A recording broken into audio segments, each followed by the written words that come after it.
The Star Trek Discovery actor says women speaking out about sexual misconduct in the entertainment industry has compelled him to come forward about the Oscar winner.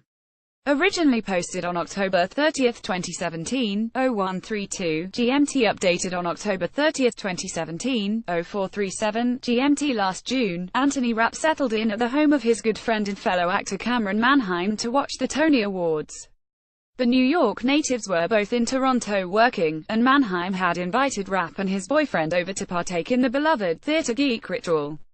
But for the first time, Rapp, a working actor since he was 9 years old, and most famously part of the original cast of the musical Rent, felt something he'd never experienced before with the Tonys dread.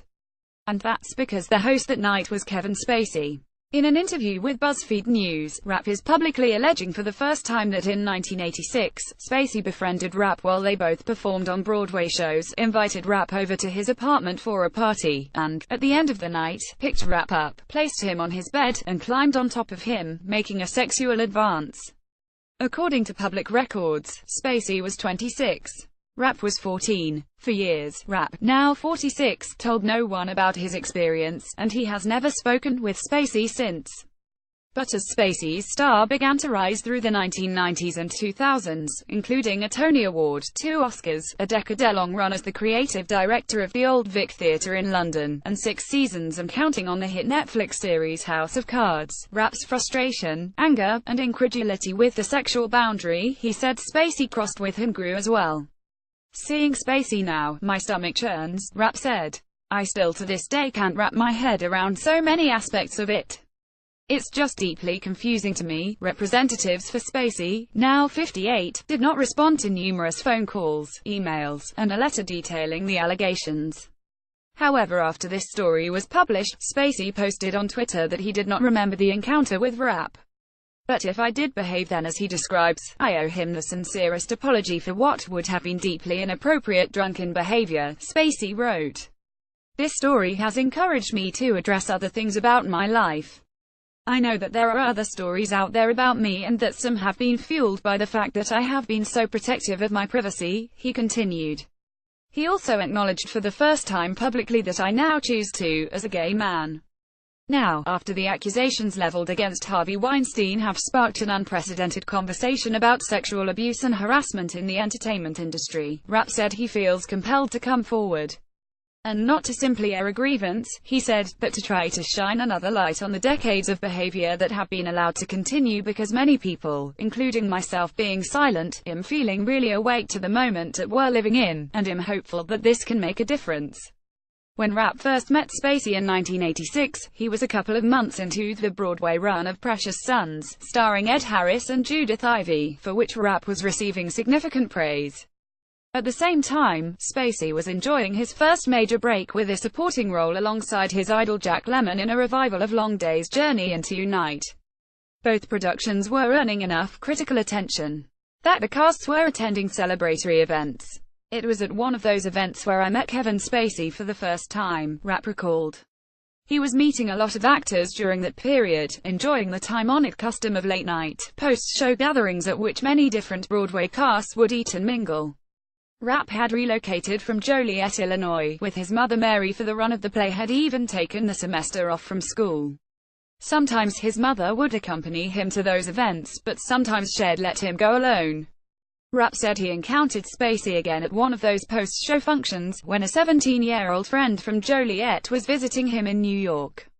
And he was like, hey hi come join us, Rapp said. Spacey then invited both boys to join him at the popular nightclub Limelight, even though, as Rapp explained, I looked younger than 14, I don't know how we got in through the front door, Rapp continued. We didn't have to show ID. And we sat with him in some VIP area. Rapp noted that he had no memory of being offered alcohol, it was just a fun night just talking and hanging out, he said, and at some point, Spacey invited him to attend a party he was hosting a few days later at his Manhattan apartment. He went, gladly, and alone. Rapp said he honestly cannot recall what he told his mother, who died from cancer in 1997, about the party, but he stressed that the idea of him attending a party held by an adult Broadway actor did not seem like a cause for concern. I imagine that I might be opening my poor late mother up to some criticisms for how she parented, but, you know, it was a different era, he said. I went to work by myself. I would walk to the subway, and go to the theater by myself. When he arrived at Spacey's apartment, Rapp quickly realized that he was the only non-adult there, which, again, did not worry him, since he so often had found himself in similar situations as a child actor. The bigger issue I didn't know anyone, he said. And I was quickly kind of bored. Rapp said he ended up wandering into the bedroom, sitting on the edge of the bed, and watching TV well past midnight. At some point, Rapp said he turned to see Spacey standing at the bedroom door. And that's when he first realized that everyone else had left the party. They were alone. My memory was that I thought, oh, everybody's gone. Well, yeah, I should probably go home, Rapp said. Spacey, he recalled, sort of stood in the doorway, kind of swaying. My impression when he came in the room was that he was drunk. Rapp doesn't remember Spacey saying anything to him. Instead, Rapp said, he picked me up like a groom picks up the bride over the threshold. But I don't, squirm away initially, because I'm like, what's going on, and then he lays down on top of me. He was trying to seduce me, Rapp said. I don't know if I would have used that language. But I was aware that he was trying to get with me sexually. Rapp recalled this all happening, Spacey appearing at the door, coming into the room, picking him up, and putting him on the bed, in one clumsy action, with Spacey landing at a slight angle on top of him. He said Spacey was, pressing into me, and that he remembers Spacey tightening his arms. But while he can't recall exactly how long Spacey remained on top of him, Rapp said he was able to squirm away after a short period. It was a frozen moment, Rapp said of the entire encounter, with a deep, exasperated sigh. In terms of fight or flight or freeze, I tend to freeze. After pushing Spacey off him, Rapp remembered he was able to step into the bathroom and close the door. I was like, what is happening, he said. I saw on the counter next to the sink a picture of him having his arm around a man. So I think on some level on was like, oh, he's gay, I guess. Then I opened the door, and I was like, okay, I'm going to go home now. He followed me to the front door of the apartment, and as I opened the door to leave, he was leaning on the front door frame. And he was like, are you sure you want to go? I said, yes, good night, and then I did leave. As he walked home, my head was spinning, Rapp said. I have a memory of turning around and thinking, what was that? What am I supposed to do with it? What does it mean? He paused. The older I get, and the more I know, I feel very fortunate that something worse didn't happen, he said. And at the same time, the older I get, the more I can't believe it. I could never imagine that anyone else I know would do something like that to a 14-year-old boy.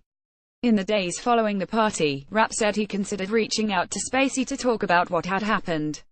But he never did, and he has no memory of ever telling his mother about it, either. For Rapp, if he had told her right away, it would have meant a larger discussion about his own sexual orientation at 14, and he wasn't ready to do that. It was at first, however, relatively simple for Rapp to set aside his experience with Spacey. For one, Rapp said his training as an actor, even at 14, had taught him how to slough off traumatic events. As it happens, there is even a scene in Precious Sons that calls to mind Rapp's encounter with Spacey, in which Ed Harris' character drunkenly mistakes his son played by Rapp for someone else, climbs on top of him, and makes a sexual advance.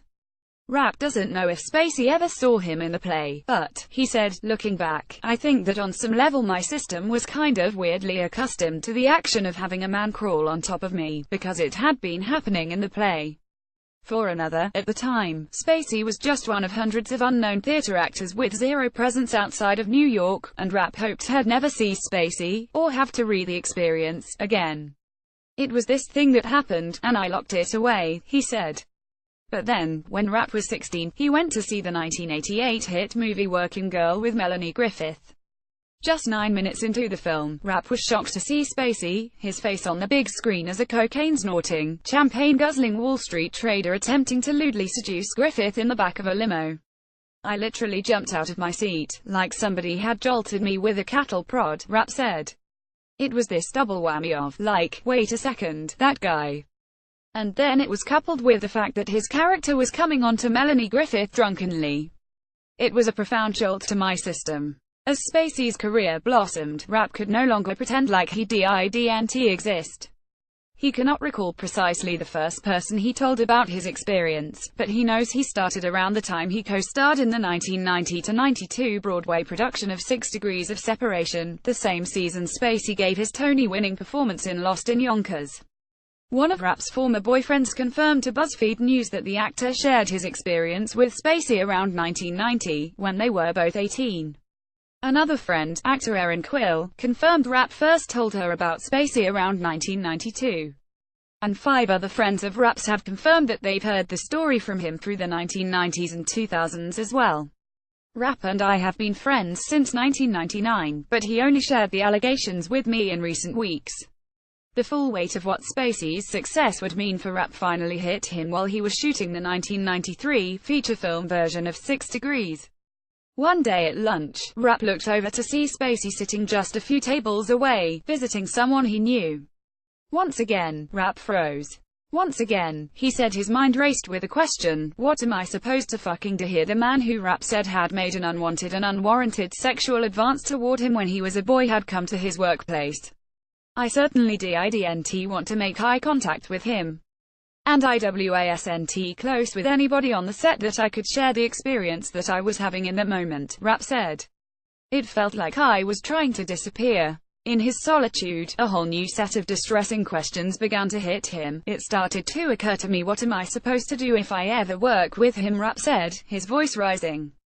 What am I supposed to do? What do I do? Throughout the 1990s, Spacey's fame only continued to grow, and with it, Rapp's outrage.